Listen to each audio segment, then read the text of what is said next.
Shalom, salam sejahtera untuk kita semua.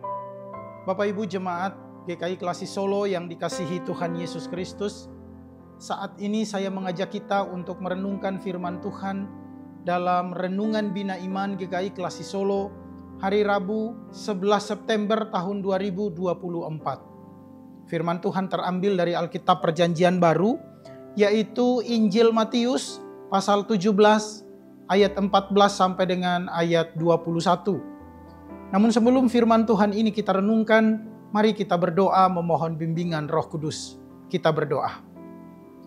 Ya Allah Maha Pengasih, tolong kami saat kami merenungkan firman-Mu.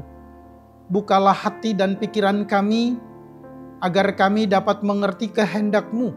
Dan biarlah di dalam terang Roh Kudus, kami mau melakukan firman-Mu untuk memuliakan Engkau. Berfirmanlah ya Allah, karena kami telah siap mendengar. Di dalam Kristus kami berdoa. Amin. Matius pasal 17 ayat 14 sampai dengan ayat 21, firman Tuhan berbunyi, ketika Yesus dan murid-muridnya kembali kepada orang banyak itu, datanglah seorang mendapatkan Yesus dan menyembah. Katanya, Tuhan, kasihanilah anakku. Ia sakit ayan dan sangat menderita. Ia sering jatuh ke dalam api dan juga sering ke dalam air. Aku sudah membawanya kepada murid-murid-Mu, tetapi mereka tidak dapat menyembuhkannya. Maka kata Yesus, hai kamu angkatan yang tidak percaya dan yang sesat, berapa lama lagi aku harus tinggal di antara kamu? Berapa lama lagi aku harus sabar terhadap kamu? Bawalah anak itu kemari. Dengan keras Yesus menegur dia, lalu keluarlah setan itu daripadanya, dan anak itu pun sembuh seketika itu juga.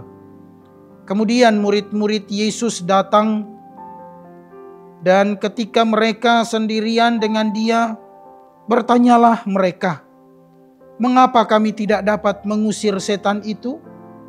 Ia berkata kepada mereka, karena kamu kurang percaya. Sebab aku berkata kepadamu, sesungguhnya sekiranya kamu mempunyai iman sebesar biji sesawi saja, kamu dapat berkata kepada gunung ini, pindah dari tempat ini ke sana.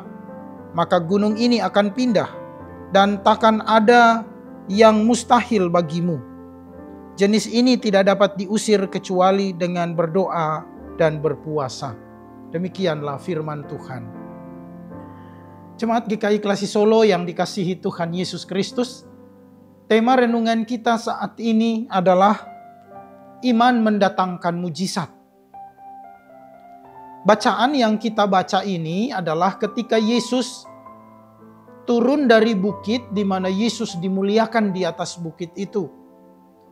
Yesus ketika berjumpa dengan murid-murid yang lain dan di situ ada berkumpul banyak orang, terjadi satu peristiwa bahwasanya seorang anak mengalami ayan atau sakit ayan.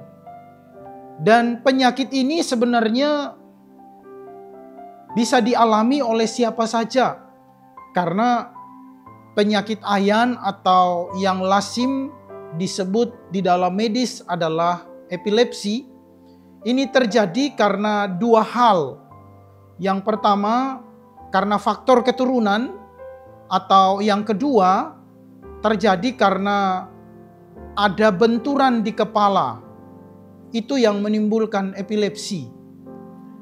Namun kali ini ada seorang anak yang mengalami epilepsi, namun di dalamnya disertai dengan ada roh jahat yang mengganggu dan hendak membinasakan dia. Bapak Ibu yang terkasih, acap kali kita menghadapi peristiwa seperti ini, kita tidak berdaya. Bahkan biasanya orang hanya nonton dan tidak berbuat apa-apa. Biasanya justru kita takut menghadapi hal-hal seperti ini.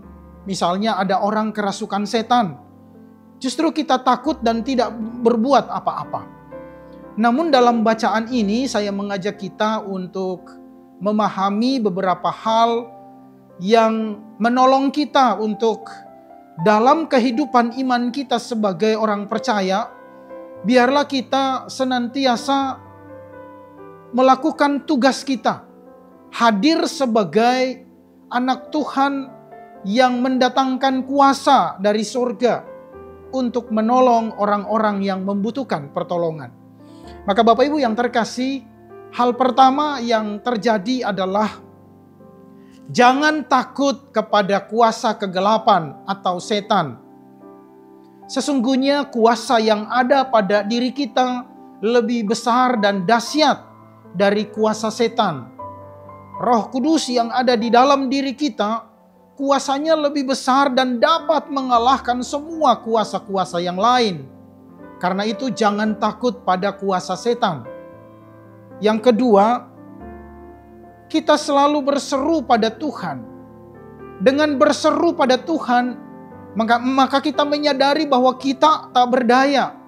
Dan kita memohon kepada Tuhan untuk Tuhan turun tangan, campur tangan di dalam segala persoalan kita.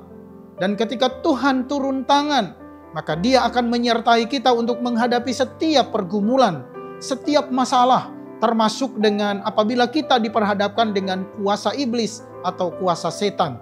Kita harus berseru pada Tuhan. Yang ketiga adalah percaya pada Tuhan. Nah, ini berbicara tentang iman. Percaya kepada Tuhan berarti menaruh perhatian penuh pada Tuhan dan mengizinkan Tuhan untuk menentukan tindakan kita. Di dalam segala hal, di dalam segala perbuatan kita, hendaklah kita mengizinkan Tuhan untuk bertindak di dalam kehidupan kita. Bukan kita yang mengatur tindakan Tuhan, tetapi izinkan Tuhan dengan percaya sepenuh kepada Tuhan, maka Dia akan mengerjakan mujizat di dalam kehidupan kita. Dan yang keempat adalah iman tidak berbicara tentang besar atau kecil, tetapi ada atau tidak. Maka ketika kita memiliki iman, maka apapun yang kita kerjakan, termasuk dengan mengusir roh jahat sekalipun, kita dapat melakukannya, kita dapat mengerjakannya. Kenapa Bapak Ibu? Ini yang berkaitan dengan ketika orang tidak dapat atau susah sekali mengusir roh jahat.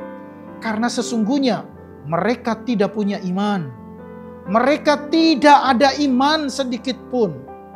Maka jangan heran, justru roh atau kuasa kegelapan menyerang mereka dengan membabi buta, membanting-banting mereka, bahkan mengalahkan mereka dengan mudah. Namun ketika kita punya iman, maka percayalah bahwa iman itu akan mendatangkan mujizat. Maka Bapak Ibu yang terkasih, mari kita jalani hidup ini dengan iman yang penuh kepada Tuhan. Percayalah bahwa Dia menolong kita. Dia memberkati kita dalam segala persoalan hidup kita. Termasuk juga dengan peristiwa-peristiwa yang kita hadapi hari ini. Tuhan beserta kita. Amin. Mari kita berdoa. Terima kasih ya Allah, kami mengucap syukur kepadamu karena firman-Mu menyapa kami semua. Semua jemaat di GKI Klasi Solo telah menerima kebenaran firman-Mu.